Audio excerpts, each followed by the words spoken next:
মুহাম্মদ ইবনে নসর রাদিয়াল্লাহু তাআলা আনহুর বাবা। মানুষ যখন মারা যাইতো গো, মানুষ মারা গেলে তিনি জানাজায় অংশগ্রহণ করতে পারলে তিনি বেশি খুশি হতেন। সব সময় তিনি যত দূরেই মানুষ মারা যাক, যখন তিনি মৃত্যুর সংবাদ পাইতেন তিনি জানাজায় শরীক হয়ে যেতেন। হঠাৎ একদিন এমন এক প্রেমময় দৃশ্য তিনার চোখের সামনে এসে পড়লো। দৃশ্যটা হলো বন্ধু, সব মানুষ ওই লোকটাকে জানাজা দিল, কাফন পরালো, দাফন করে চলে গেল। মুহাম্মদ ইবনে নসর রাদিয়াল্লাহু তাআলা আনহুর বাবা তিনি কবরের পাশে দাঁড়িয়ে রইলেন। হঠাৎ করে তিনি দেখতে পাইলেন জিন্দা যেন দুইটা মানুষ এই কবরটার মধ্যে ঢুকতেছে। সুবহানাল্লাহ বলেন না। উনি বলতেছে এরকম দৃশ্য দেখা তো থাক দূরের কথা, আমি কোনোদিন এমন গল্প শুনি নাই। কি এমন আশ্চর্য খবর, মানুষ মারা গেল, একটা ডেড বডি কবরে রাখা হলো, কিন্তু কবরের মধ্যে মনে হয় যেন দুইটা জিন্দা মানুষ যেন প্রবেশ করতেছে। তিনি আশ্চর্য হয়ে গেলেন।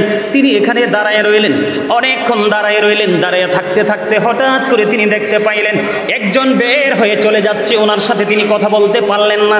আরো একজন এখনো পর্যন্ত এই নতুন কবরের মধ্যে প্রবেশ করে আছে রে।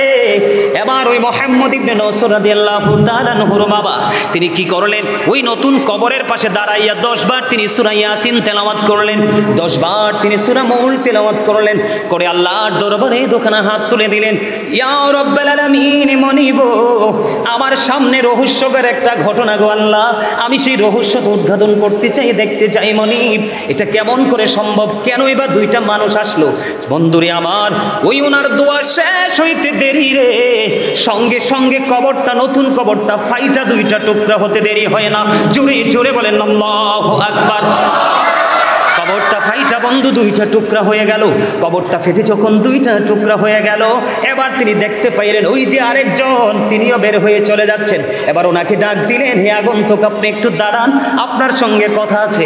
আপনি কে গো? আপনারা দুইজন এসেছিলেন, একজন আগেই চলে গেল, আরেকজন এখনো পর্যন্ত আপনি অবস্থান করতেছেন। আপনারা কে? কয় আমরা পৃথিবীর কোনো মানুষ নই, আল্লাহ রাব্বুল আলামিনের রহমতের দুইজন ফেরেশতা।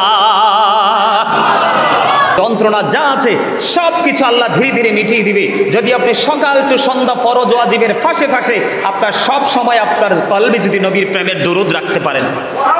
আরো জোরে বলেন না সুবহানাল্লাহ। আজকে কোন দিন গেল? কথা বলে না। আজকে কোন দিন গেল? এটা ঈদুল ফিতর, ঈদুল আজহার দিন তো আমাদের কাছে সবচেয়ে দামি। এই দিনগুলোর চাইতেও দামি দিন আজকে চলে গেল। কেউ যদি জুম্মার দিনে রাসূলকে ভালোবেসে মাত্র 80 বার দরুদ পড়তে পারে, আল্লাহ রাব্বুল আলামিন খুশি হয়ে তার 80 বছরের সগীরা গুনাহ মাফ করে দেয়। তাহলে দরুদ পড়ার, জিকির করার দরকার আছে না? প্রমাণিত কিনা? অবহেলা করবেন কখনো? কথা বলে না, অবহেলা করবেন? সম্মানিত উপস্থিতি, এই জন্য ছোট্ট একটা আয়াত নিয়েছি।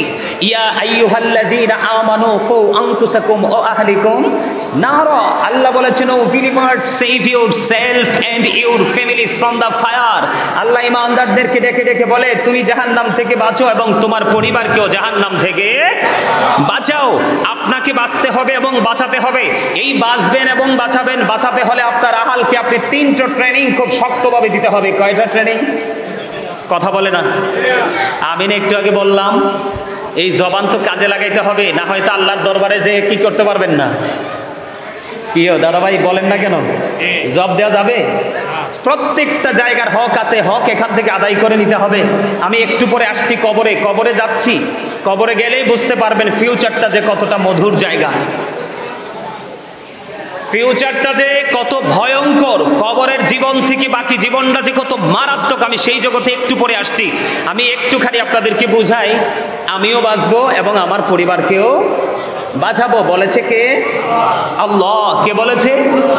আল্লাহ। এখন আপনি যদি ব্যক্তিগতভাবে এটাকে ইগনোর করেন, অ্যাভয়েড করেন, সেটা আপনার পার্সোনাল ব্যাপার, কিন্তু আমাদেরকে তো সত্য কথাটা বলতে হবে। আল্লাহ বলেছেন অকুলু কাউলান সাদীদা। আল্লাহ বলেছেন সে দ্য রাইট থিং। সম্মানিত উপস্থিতি, আমার দিকে তাকান।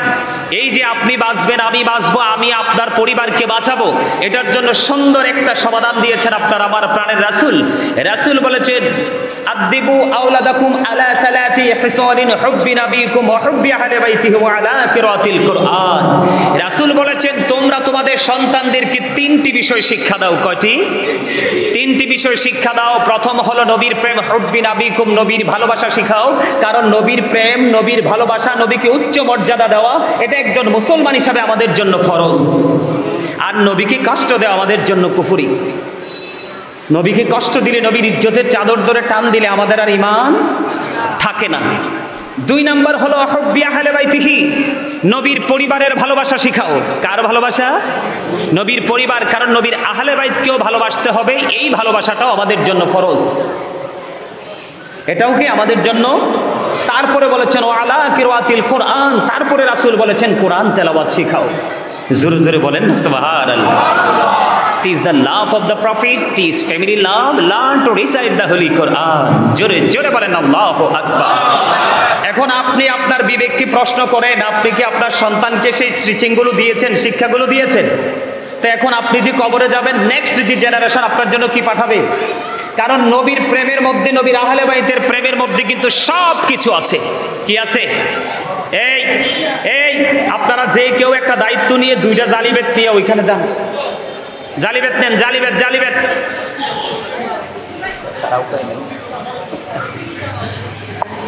আমার কথা কি আপনাদের বুঝে আসছে? কথা বুঝেন? নবীর ভালোবাসা শিখাতে হবে, নবীর পরিবারের ভালোবাসা শিখাতে হবে। নবীর পরিবারের মধ্যে, আহলে বাইতের মধ্যে অন্যতম দুইজন সদস্য ইমাম হাসান হুসাইন। রাসূল বলেছেন আল হাসান ওয়াল হুসাইন সাইয়্যিদু শাবাবি আহলিল জান্নাহ। রাসূল বলেছেন ইমাম Hasan and Husain are the leader of younger people in জান্নাহ। এখানে যত যুবক যারা রয়েছে তাদের জন্য গুড নিউজ। আমার রাসূল বলে গেছেন, আমার রাসূল কাল কিয়ামতের দিন যারা যুবক, ইয়াং মেন, রাসূলকে ভালোবেসে বেশে, রাসূলের আহলে বাইতকে ভালোবেসে বেশে কবরে গেছে, তাদের জন্য জান্নাতি সরদার, লিডার হবে ইমাম হাসান হুসাইন, দুই ভাই। তাহলে তাদেরকে ভালোবাসার দরকার আছে না নাই? আরো জোরে বলেন। তাহলে এই জন্য আপনি আমি যেহেতু কবরে যাব, কোথায় যাব? কবরে যাব। কবরে যাওয়ার আগে কিন্তু কবরের প্রস্তুতিটা নিতে হবে। বিশ্বাস করেন, এই যে আজকে রাজীব ভাই এই যে এত সুন্দর, বা ওনার ফ্যামিলি পরিবার সবাই এত সুন্দর আয়োজন করেছে, আজকে যদি দুইটা চোখ রাজীব ভাই বা আমি বা আপনারা, আমরা যারাই খাটি, এখান থেকে কি একটা ইট খুলে নিয়ে যেতে পারবো? কিছু নিয়ে যেতে পারবো? আরে প্রমাণ দলিল হচ্ছে কোরআন শরীফের 19 পারা সূরা শুআরা 88 নম্বর আয়াতে আল্লাহ রাব্বুল আলামিন একবার স্পষ্ট করে বলেছেন, ইয়াউমা লা ইয়ানফাউ মালু ওয়ালা বানুন, আপনার ধন সম্পদ, সন্তান সন্ততি কিচ্ছু কাজে লাগবে না হাসরের দিন। লাভটা কি? এদিক দিয়ে সূরা আল ইমরানের 185 নম্বর আয়াতের শেষ অংশে আল্লাহ বলতেছেন, ওয়ামাল হায়াতুদ দুনিয়া ইল্লা মাতাউল গুরুর, এই পৃথিবীর জীবন, এই দুনিয়ার জীবন একটা ধোঁকা ছাড়া, প্রতারণা ছাড়া কিছুই নয়। একদিকে আপনি আমি প্রতারণার মধ্যে পড়ে আছি, ধোকার মধ্যে পড়ে আছি, আর ধোকার মধ্যে পড়ে দেদারসে আমরা অর্থ কুড়িয়ে আনছি। কার জন্য? নেক্সট জেনারেশনের জন্য, পরবর্তী প্রজন্মের জন্য। আল্লাহ রাব্বুল আলামিন সূরা শুআরাতে বলতেছে, এগুলো নাকি কাল হাসরের ময়দানে কোনো কাজেই আসবে না। কার জন্য করছি? নিজের সোনালী সুন্দর ভবিষ্যৎকে অনিশ্চিত ভবিষ্যতের দিকে আমরা ঠেলে দিচ্ছি শুধুমাত্র একটু মাত্র পৃথিবীর লালসার কারণে। সম্মানিত উপস্থিতি, রাজীব ভাইয়ের বাবা চলে গেছে। আপনার বাবাই তো আজকে, রাজীব ভাইয়ের বাবা চলে গেছে। ওনার বাবা যে চলে গেছে, ওই মানুষটাকে কি পৃথিবীর যা কিছু আছে তা কিছুর বিনিময় কি ফিরিয়ে আনা যাবে? আপনি আমি চলে গেলে আনতে পারবে? ভালোবাসতে তো আর কেউ কম বাসে না, কিন্তু ফিরিয়ে আনার কোনো সুযোগ নেই।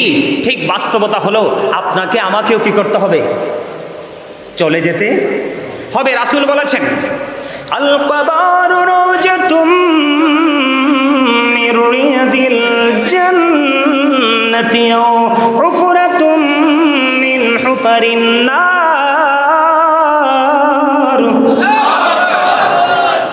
আল্লাহ রাসূল বলেছেন, কবরটা দুইটা রূপে রূপান্তরিত হবে। কয়টা? নেগেটিভ অ্যান্ড পজিটিভ, আলো এবং আধার, জান্নাত এবং জাহান্নাম। আমরা কিন্তু সবাই মুসলমান। কবর কয়টা রূপে রূপান্তরিত হবে? কথা বলে না, কয়টা? দুইটা রূপে। কয়টা রূপে? দুইটা রূপে। একটা হলো জান্নাত আর একটা হলো জাহান্নাম। আপনারা কিন্তু কবরটাকে দেখতে কিন্তু 3.5 হাত মাটির ঘরে দেখেন। কি দেখেন? যিনি জান্নাতি হবে, আমার দিকে তাকান, যিনি জান্নাতি হবে ওনার কবরে ওনাকে রাখতে দেরি, ওনার কবরটা কি হয়ে যাবে, দৈর্ঘ্যে এবং প্রস্থে 70 গুণ চওড়া হয়ে যাবে। জোরে বলেন না সুবহানাল্লাহ, আরো জোরে। আজকে রাজীব ভাই ওনার বাবার আত্মার মাগফিরাতের উদ্দেশ্যে এত সুন্দর জান্নাতের বাগান সাজিয়েছে।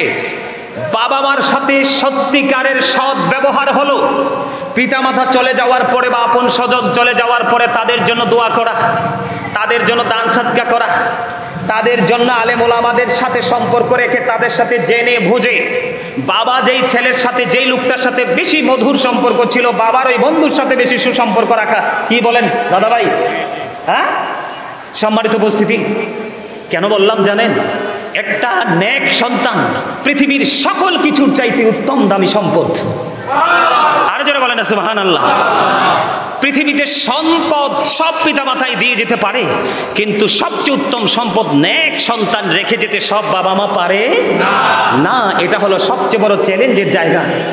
কবরটা, যিনি জান্নাতি ওনার কবরটা দৈর্ঘ্যে প্রস্থে 70 গুণ চওড়া হয়ে যাবে, নূরের আলোতে আলোকিত হয়ে যাবে। ফেরেশতারা তার সাথে কথোপকথন আলাপ আলোচনা করবে। তখন ফেরেশতারা তাকে বলবে আপনি কি চান? কয় আমি আবার পৃথিবীতে ফিরে যেতে চাই। সুবহানাল্লাহ বলেন না। আপনি কি চান? কয় আমি পৃথিবীতে আবার ফিরে যেতে চাই। কেন গো, কেন গো পৃথিবীতে আপনি আবার ফিরে যেতে চান? কয় আমি আবার ফিরে যেতে চাই, তার কারণ হলো পৃথিবীর বুকে আমার প্রিয়জন যাদেরকে কোলে পিঠে করে খাইয়েছি, মানুষ করে রেখে এসেছি, ওরা এত বেশি কান্নাকাটি করছে। তারা তো জানে আমি বিপদে পড়ে গেছি, না জানি কোন মহা সংকটে আমি পড়ে গেছি রে, কিন্তু আমার নসিব এত কল্যাণকর, এত মঙ্গলময়, চতুর্দিকে শুধু নূর আর নূর দেখা যায়। আমি তাদেরকে সান্ত্বনা দিব, আমি তাদের কাছে আবার ফিরে যাব। হাদিস শরীফ। কিন্তু বন্ধু, এবার ওই ফেরেশতারা ডেকে ডেকে বলবে না না না না, তুমি আর ফিরে যেতে পারবে না, তোমার আর ফিরে যাওয়ার কোনো সুযোগ নেই। তোমাকে ঘুম পাড়িয়ে দিয়ে গেলাম, তুমি নতুন বরের মতো, নতুন দুলার মতো তুমি ঘুমিয়ে যাও। যতদিন না পর্যন্ত তোমার প্রিয়জন তোমাকে না রাখবে ততদিন পর্যন্ত। আরো জোরে বলেন না সুবহানাল্লাহ। লবণ না দিলে খাবার খাওয়া যায়? কেন? মজা হয় না, তাই না? লবণ ছাড়া যেমনি খাবার মজা হয় না, ঠিক তেমনি প্রেম ছাড়াও কখনো আমল মজা। এত মজার একটা হাদিস শরীফের কিছু অংশ শোনালাম আপনাদের। সুবহানাল্লাহটা লবণ শূন্য খাবারের মতো হয়েছে। একটু মহাব্বতে বলেন সুবহানাল্লাহ। আপনারা তো জানেন না, রাসূল বলেছে তোমরা যখন জান্নাতের বাগানে যাও সেখান থেকে তোমরা কিছু ফল খেয়ে নিও। সুবহানাল্লাহ। ইয়া রাসূলুল্লাহ, ইয়া হাবিবাল্লাহ, নবী গো, এই জান্নাতের ফলটা কি গো নবী? আমার নবী জানিয়ে দিলেন জান্নাতের ফলটা হলো সুবহানাল্লাহ আলহামদুলিল্লাহ লা ইলাহা ইল্লাল্লাহ, সুবহানাল্লাহ আলহামদুলিল্লাহ লা ইলাহা ইল্লাল্লাহ, লা ইলাহা ইল্লাল্লাহ, লা ইলাহা ইল্লাল্লাহ। নবী আমার নূরের পুতুল, জগৎ করলেন ও জালা। নবী আমার নূরের পুতুল, জগৎ করলেন ও জালা। রোজ হাসরে করবেন তিনি উম্মতের ফায়সালা। সুবহানাল্লাহ আলহামদুলিল্লাহ লা ইলাহা ইল্লাল্লাহ, সুবহানাল্লাহ আলহামদুলিল্লাহ লা ইলাহা ইল্লাল্লাহ, লা ইলাহা ইল্লাল্লাহ, লা ইলাহা ইল্লাল্লাহ। আরশে কুরসি লৌহ কলম সৃষ্টি যাহার ওসিলা। আরশে কুরসি লৌহ কলম সৃষ্টি যাহার ওসিলা। নিজে আল্লাহ খুশি হইয়া নাম রাখিলেন হাবিবুল্লাহ। সুবহানাল্লাহ আলহামদুলিল্লাহ লা ইলাহা ইল্লাল্লাহ, লা ইলাহা ইল্লাল্লাহ, লা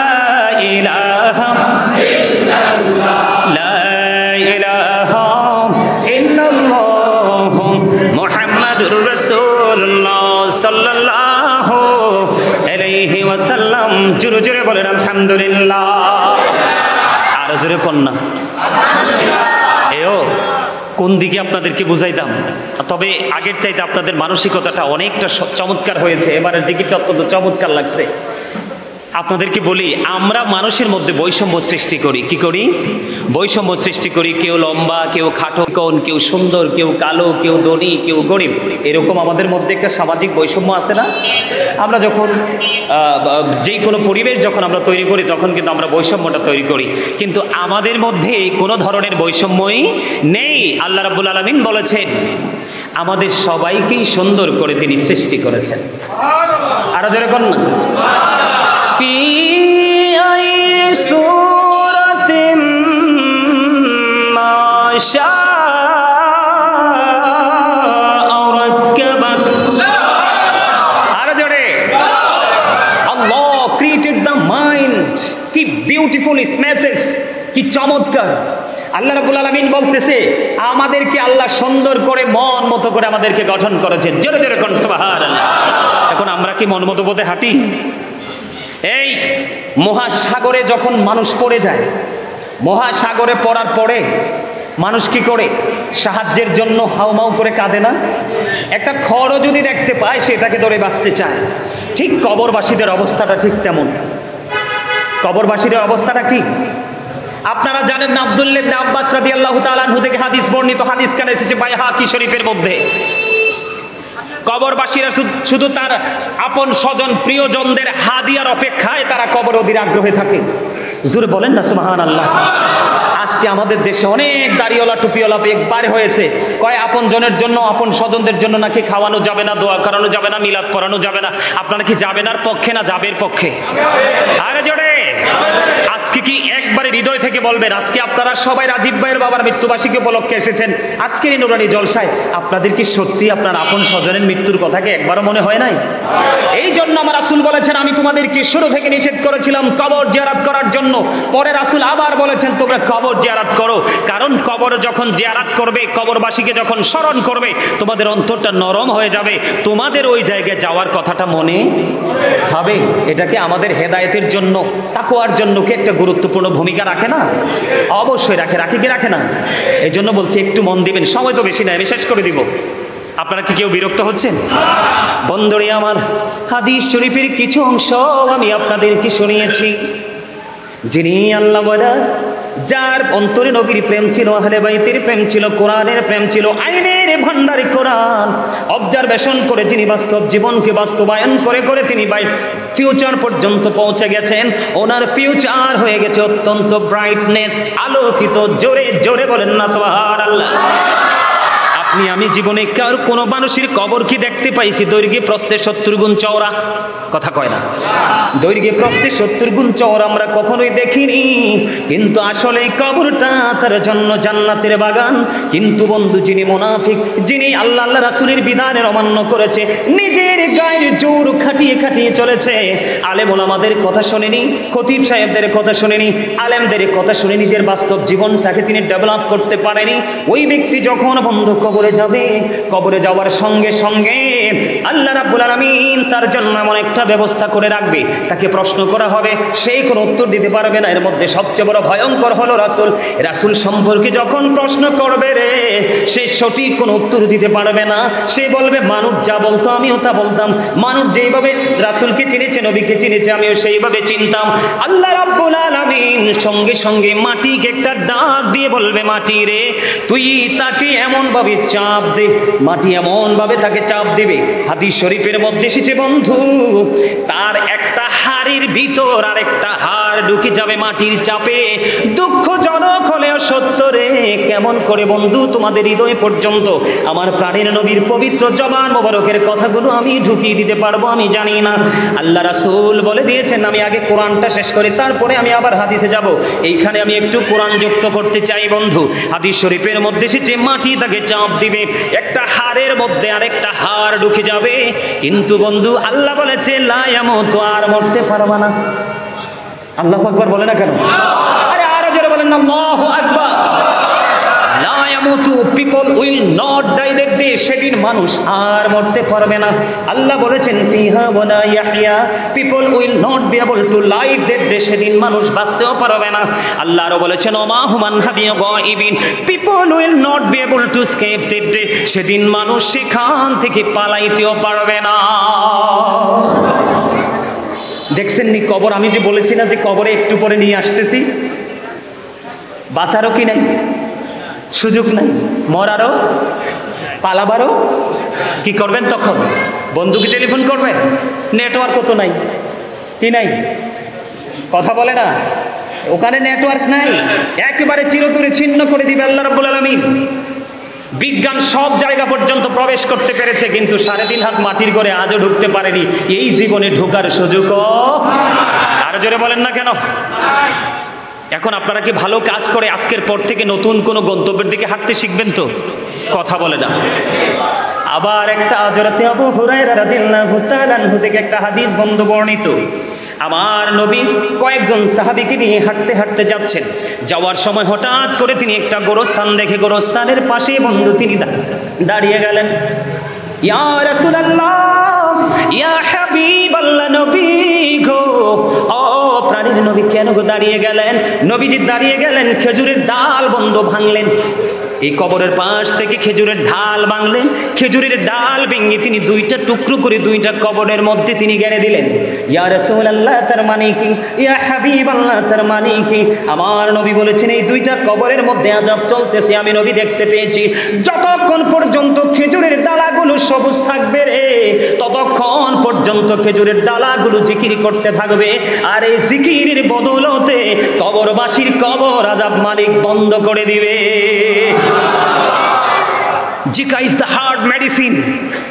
গবেষণা ইনস্টিটিউট থেকে বের করেছে স্টেনোবার যারা, তারা বলেছেন জিকির আপনার হার্টকে স্ট্রং রাখবে। একটা মানুষের হার্ট যত বেশি স্ট্রং, একটা মানুষের জীবন তত সুন্দর।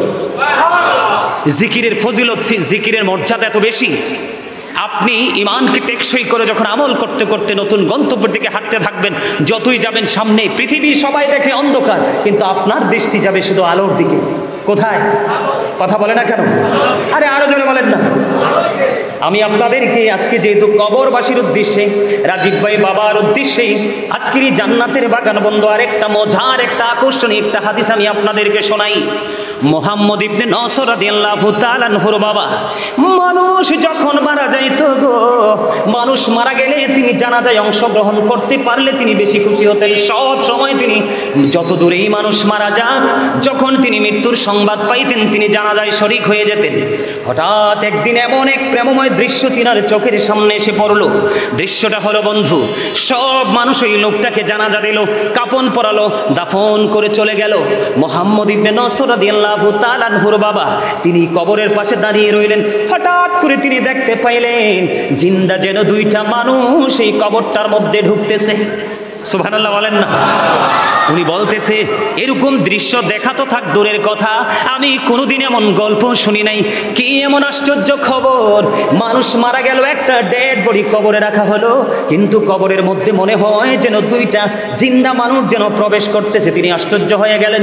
তিনি এখানে দাঁড়ায় রইলেন, অনেকক্ষণ দাঁড়ায় রইলেন। দাঁড়ায় থাকতে থাকতে হঠাৎ করে তিনি দেখতে পাইলেন একজন বের হয়ে চলে যাচ্ছে, ওনার সাথে তিনি কথা বলতে পারলেন না।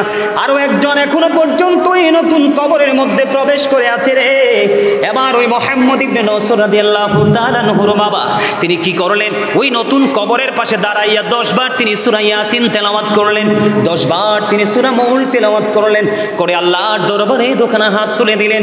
ইয়া রাব্বাল আলামিন, মনিব আমার সামনে রহস্যকর একটা ঘটনা গো আল্লাহ, আমি সেই রহস্য উদ্ঘাটন করতে চাই, দেখতে চাই মনিব, এটা কেমন করে সম্ভব, কেনই বা 2টা মানুষ আসলো। বন্ধুরে আমার, ওই ওনার দোয়া শেষ হইতে দেরি রে, সঙ্গে সঙ্গে কবরটা, নতুন কবরটা ফাইটা 2টা টুকরা হতে দেরি হয় না। জোরে জোরে বলেন আল্লাহু আকবার। কবরটা ফাইটা বন্ধু 2টা টুকরা হয়ে গেল। কবরটা ফেটে যখন 2টা টুকরা হয়ে গেল, এবার তিনি দেখতে পাইলেন ওই যে আরেকজন তিনিও বের হয়ে চলে যাচ্ছেন। এবার ওনাকে ডাক দিলেন, হে আগন্তুক আপনি একটু দাঁড়ান, আপনার সঙ্গে কথা আছে। আপনি কে গো? আপনারা 2 জন এসেছিলেন, একজন আগেই চলে গেল, আরেকজন এখনো পর্যন্ত আপনি অবস্থান করতেছেন, আপনারা কে? কয় আমরা পৃথিবীর কোনো মানুষ নই, আল্লাহ রাব্বুল আলামিনের রহমতের 2 জন ফেরেশতা। আপনাদের কাজ কি, আপনারা কেন গো এসেছেন? ওই আজকে যিনি ইন্তেকাল করেছে, যাকে কিছুক্ষণ আগে সমাহিত করা হয়েছে, উনি আল্লাহর এমন একজন প্রিয় বান্দা। আল্লাহ রাব্বুল আলামিন আমাদেরকে, ওই আল্লাহ রাব্বুল আলামিন মনোনীত করে রেখেছেন, আমাদেরকে পাঠিয়েছেন যে ওনাকে যখন ফেরেশতারা প্রশ্ন করবে, উনি যদি উত্তর দিতে না পারে উত্তরগুলো যেন শিখিয়ে দে। জোরে জোরে বলেন না সুবহানাল্লাহ, আর জোরে বলেন সুবহানাল্লাহ। বন্ধুরে আমার, জান্নাতি যারা তাদের নিয়ামতের অভাব নাই। জান্নাতি যারা, আল্লাহর প্রিয় বান্দা যারা, তারা কবর থেকেই নিয়ামত বরাদ্দ হয়ে যাবে। আল্লাহ রাব্বুল আলামিন পবিত্র কালামে হাকিমে বলে দিয়েছেন, ইনদা রাব্বিহিম ইউরযাকুন। আল্লাহ রাব্বুল আলামিন তাদের জন্য জান্নাতি খাবার বরাদ্দ করে রেখেছেন। জোরে জোরে কন্যা সুবহানাল্লাহ, আর জোরে। আমরা তো জানি মানুষ মারা গেলে কি করে, মানুষকে কাপন টাপন পরাইয়া এটারে সোজা করে নিয়ে শোয়াই দিয়ে আসে, কিন্তু আল্লাহর প্রিয় যেটা, এটার সাথে সাথে কি হয়ে যায়? আরো জোরে। আল্লাহ নিজে বলতেছে জান্নাতীদের জন্য আল্লাহ জান্নাতি খাবার বরাদ্দ করে রাখছে। আরো জোরে বলেন না সুবহানাল্লাহ। এই সুবহানাল্লাহ তো জান্নাতীদের খাবার। এই সুবহানাল্লাহ শব্দটা জান্নাতীদের কি খাবার। আমরা আজকে সবাই জান্নাতি মেহমান, এখানে যারা প্রবেশ করেছি। নসিবটা যদি ভালো হয়, হৃদয় নিয়তটা যদি সহি থাকে, এখান থেকে বের হবেন একবারে নিষ্পাপ হয়ে। ওমা আমিন কয় না? আর জোরে বলেন আমিন, আর জোরে। আমি যদি বলি এখানে নেককার কে আছেন, কেউ হাত তোলার সাহস পাবেন না। যদি বলি গুনাহগার কে আছেন, 2 হাত তুলব আমরা, ঠিক না? যেহেতু নিজেদেরকে অপরাধী মনে করি, অপরাধ থেকে মুক্ত হওয়ারও তো দরকার আছে, আছে না? আল্লাহ রাব্বুল আলামিন জান্নাতি খাবার বরাদ্দ করে রেখেছেন বন্ধু আল্লাহর প্রিয়দের জন্য। আর যারা অপরাধী, যারা পাপী রে, একটু আগে আমি বলেছি বন্ধু, তুমি বাঁচতে পারবা না, মরতে পারবা না, পালাতেও পারবা না। সূরা শুআরার 88 নম্বর আয়াতে আল্লাহ জানিয়ে দিয়েছে, তোমার ধন সম্পদ দিবেন সন্তান পর্যন্ত কোনো কাজে লাগবে না। হাদিস শরীফের মধ্যে এসেছে, আল্লাহ বলে, আল্লাহ রাসূল বলেছেন, কবরটা 2টা রূপে হবে। একটা হলো জান্নাতের বাগান, আর একটা হলো জাহান্নামের গর্ত। এখন বন্ধু আমি সংক্ষিপ্ত সময় যেহেতু একটু কাট করে কথাগুলো বলছি, আপনার যারা অপরাধী, যারা পাপী, যারা জাহান্নামী, তাদের জন্য একটা খাবারের খবর পাইলাম। কি খাবার? একটা খাবারের খবর পাইলাম। সেই খাবারটার নাম হলো বন্ধু তিনাতুল খাবাল। কি? তিনাতুল খাবাল। ইয়া রাসূলুল্লাহ, ইয়া হাবিবাল্লাহ, নবী গো, এই তিনাতুল খাবালটা কি গো নবী? আমার দিকে তাকার বন্ধু, এই তিনাতুল খাবালটা হলো আরেকটা জাহান্নামীর নিংড়ানো রক্ত অথবা পুজ।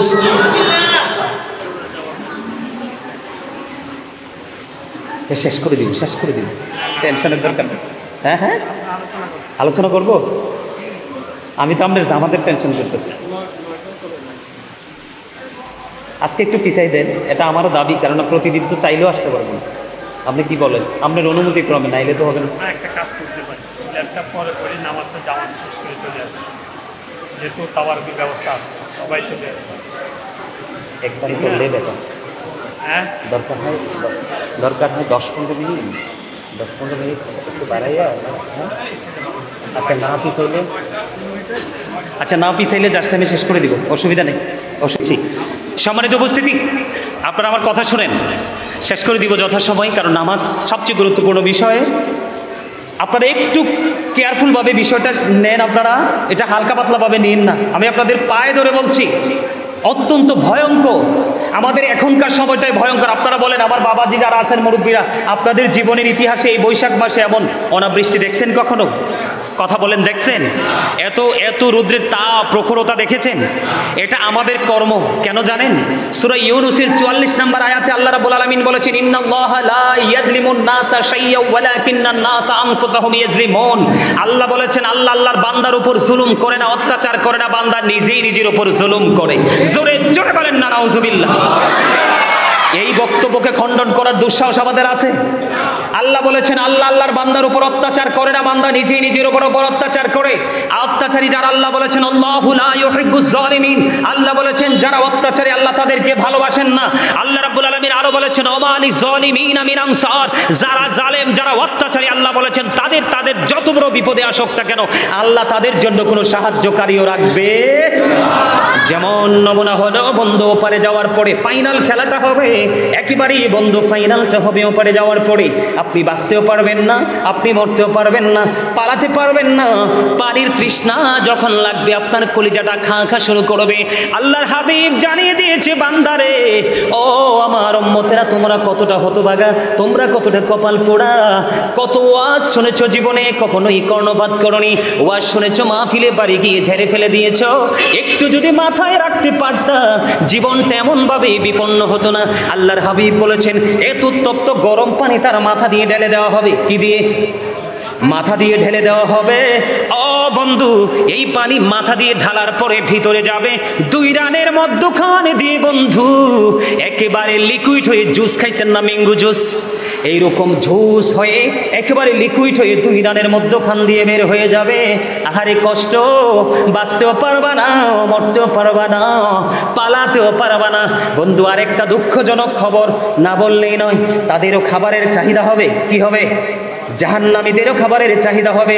সবচেয়ে বড় ভয়ঙ্কর খাবার, একজনের গায়ে ঘাম থাকলে আরেকজন ঘামটা সহ্য করতে পারে না, এখান থেকে স্থানান্তরিত হয়ে যায়। কিন্তু বন্ধু, তোমরা একটুখানি শোনো, আমার রাসূল বলে দিয়েছেন, জাহান্নামীদের যখন খাবারের চাহিদা হবে, আল্লাহ বলতেছে, হাবিব আপনি জানিয়ে দেন আমার উম্মতগুলোকে, আমি তাদের জন্য খাবার ব্যবস্থা করে রেখেছি। এই খাবারটার নাম হলো তিনাতুল খাবাল। ইয়া রাসূলুল্লাহ, ইয়া হাবিবাল্লাহ, নবী গো, এই তিনাতুল খাবালটার নাম কি? এটা হলো আরেকটা জাহান্নামীর নিংড়ানো রক্ত অথবা পুজ। আরেকটা জাহান্নামীর রক্ত পুজ, এটা কিন্তু আরেকটা জাহান্নামীকে খেতে দেওয়া হবে। জাহান্নামীদের কিন্তু কোনো মরণ নেই। ওই যে বললাম, বাঁচতেও পারবা না, মরতেও পারবা না, পালাইতেও পারবা না। বাঁচার কোনো সুযোগ, পালাবারও সুযোগ, মরারও সুযোগ। এই জন্য আমাদেরকে ভালো কাজ করতে হবে। জিকিরের মধ্যে অন্যতম একটা জিকির হলো, বলবো একটু, এক্ষুনি শেষ করে দিচ্ছি একেবারে অল্প সময়ের মধ্যে। হযরতে আবু যর রাদিয়াল্লাহু তাআলা আনহু থেকে হাদিস বর্ণিত। বাঁচার জন্য বলছি, বাঁচার রাস্তা দেখাচ্ছি, একেবারে সহজ সরল রাস্তা। মসজিদের খতিব সাহেবের সাথে প্রেম রাখবেন, তার সাথে প্রেমের বন্ধন তৈরি করে রাখবেন। মানুষ মাত্রই ভুল, কারণ লং সময় যখন এক পাশাপাশি থাকে, কিছু না কিছু ত্রুটি কিন্তু প্রকাশিত হয়। এটার জন্য কখনোই হুজুরদের সাথে শত্রুতা করিয়েন না বন্ধু, কারণ শয়তান সবার সাথে আল্লাহ লেলিয়ে দিয়েছে শুধুমাত্র মানুষের ঈমানকে যাচাই বাছাই করার জন্য। ঠিক কিনা বলেন? তবে মজার খবর হলো, যারা মুমিন, 100% মুমিন, তাদের জন্য আল্লাহ বলেছেন, শয়তান ডিসিপশন ইজ ভেরি উইক। শয়তানের ধোঁকা মুমিনের জন্য একেবারে দুর্বল। সুবহানাল্লাহ বলেন না? আর জোরে, ইন্না কাইদা শাইতানি কানা দাঈফা। শয়তান ডিসিপশন ইজ ভেরি উইক। শয়তানের ধোঁকা মুমিনের জন্য একেবারে দুর্বল। হাজার চেষ্টা করলো মুমিনকে গায়েল করতে। আপনারা সবাই তো এখানে গুনাহগার, গুনাহগার না আমরা? এখন গুনাহ থেকে মাপ পাওয়ার দরকার আসেনি? কথা কয় না, আসেনি? আছে। ছোট্ট হাদিস বন্ধু, শীতের দিনে নবীজি বের হলেন।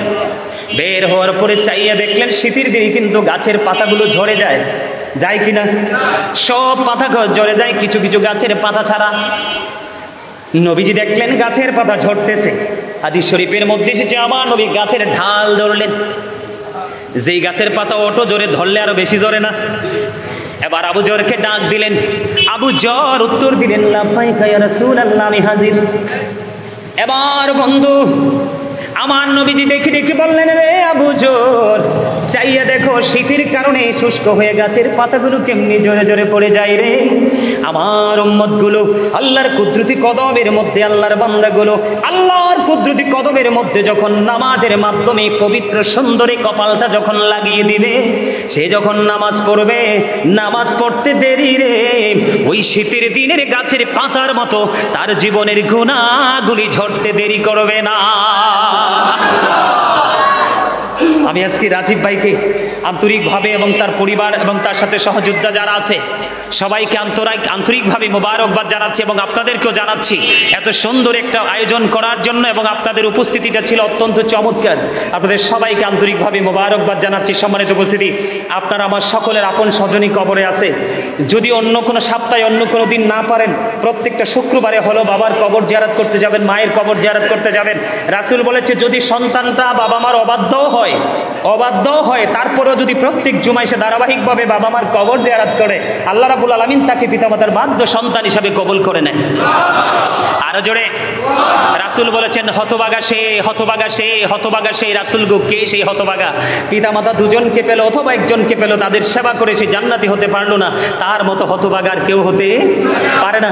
যাদের পিতামাতা কবরে চলে গেছে তাদের জন্য শুধু হাদিয়া পাঠাবেন, গরিবদেরকে খাওয়াবেন, আত্মীয় স্বজনকে দিবেন, শুধু আল্লাহকে বলে দিবেন আল্লাহ এই দান আমার বাবার জন্য হাদিয়া হিসেবে কবুল করে নাও। হাদিস শরীফের মধ্যে এসেছে আল্লাহ রাসূল বলেছেন পাহাড়ের ন্যায় বিশাল আকারে আপন স্বজনের কবরে হাদিয়া আল্লাহ পৌঁছে দেয়। আর যারা কন্যা সুবহানাল্লাহ, যাদের আপন স্বজন কবরে তাদের জন্য শুধু হাদিয়া পাঠাবেন, দান করবেন, গরিবদেরকে খাওয়াবেন, মসজিদে টাকা দিবেন, মাদ্রাসায় দিবেন, কোনো মেয়ের বিয়ে না হলে বিয়ে দিয়ে দিবেন, যদি তৌফিক থাকে, কারো কাপড় নাই কাপড় দিয়ে দিবেন, শুধু একটা উদ্দেশ্য থাকবে আল্লাহ আমার আপন স্বজনের হাদিয়া হিসাবে দিয়ে দিলাম। আর যাদের পিতামাতা দুনিয়ায় বেঁচে আছে তাদের পিতামাতাকে বাবা মা অসুস্থ হলে তার কাছে বসতে হবে, মাথায় হাত বুলি দিতে হবে, তার যা প্রয়োজন তাকে দিতে হবে, সেবা করতে হবে। কাজের লোক রাখলে কিন্তু হবে। আর বাবা মা তো কিন্তু আপনার আমার সেবার সময় কিন্তু কাজের লোক রাখে নাই, জীবনটাকে তেজপাতা করে ফেলেছে বাবা এবং মা, করছে কিনা বলেন? একদিন আমার রাসূলকে প্রশ্ন করা হলো, ইয়া রাসূলুল্লাহ আমার আব্বা আমার অর্থগুলো নিজের মতো করে খরচ করতে চায়, এখন আমার নবী ডাক দিয়ে বলতেছে শুধু তুমি না রে, তোমার টাকা না, শুধু টাকা না, তোমার দৌলত না, তুমি নিজেও তোমার বাবার সম্পদ। বাবা যেইভাবে চায়, মা যেইভাবে চায় তোমাকে কাজে লাগাতে পারবে, তুমি না শব্দ ব্যবহার করতে পারবা না। কারণ রাসূলকে যখন প্রশ্ন করা হলো নবী গো আমার কাছ থেকে সবচেয়ে ভালো আচরণ, মিষ্টি আচরণ পাওয়ার হক কার বেশি? রাসূল বললেন ক্বালা উম্মুকা, তোমার মা। ক্বালা সুম্মা মান, তারপরে কে? রাসূল বললেন ক্বালা উম্মুকা, তোমার মা। আবার প্রশ্ন করলেন ক্বালা সুম্মা মান, তারপরে কে? আমার নবী বললেন ক্বালা উম্মুকা, তোমার মা। আবার প্রশ্ন করা হলো ক্বালা সুম্মা মান, তারপরে কে? নেক্সট কে? এবার আমার রাসূল বলেছেন ক্বালা আবুকা, তোমার বাবা। সম্মানিত উপস্থিতি, আপনাদেরকে আর কষ্ট দিতে চাই না। আসলে আপনাদের উপস্থিতি এবং মনোযোগ আমার কাছে অসাধারণ লাগছে। রাজীব ভাইকে অন্তর থেকে এবং আপনার পরিবারকে অসংখ্য মোবারকবাদ জানাচ্ছি, এবং পাশে আমার ভাই অত্যন্ত মনোযোগ সহকারে তিনি কথাগুলো শুনেছেন এবং আদবের সাথে বসেছেন, উপস্থিত হয়েছেন। আপনাদেরকেও সাথে সাথে আন্তরিক মোবারকবাদ জানিয়ে আমার অগোছানো আলোচনা এখানেই সমাপ্ত করছি। আবার যদি কখনো কোথাও দেখা হয় নতুন কোনো বিষয় নিয়ে হাজির হব। আজকে যদি কথায় কেউ কষ্ট পেয়ে থাকেন আল্লাহর রাস্তে ক্ষমা করে দিবেন, আর যদি ভালো লেগে থাকে কথাগুলোর উপর ভিত্তি করে আমল করার চেষ্টা করবেন। আল্লাহ যেন আমাদের সবাইকে ঈমান ইসলামী জিন্দেগি দান করে, সকলে বলুন আমিন।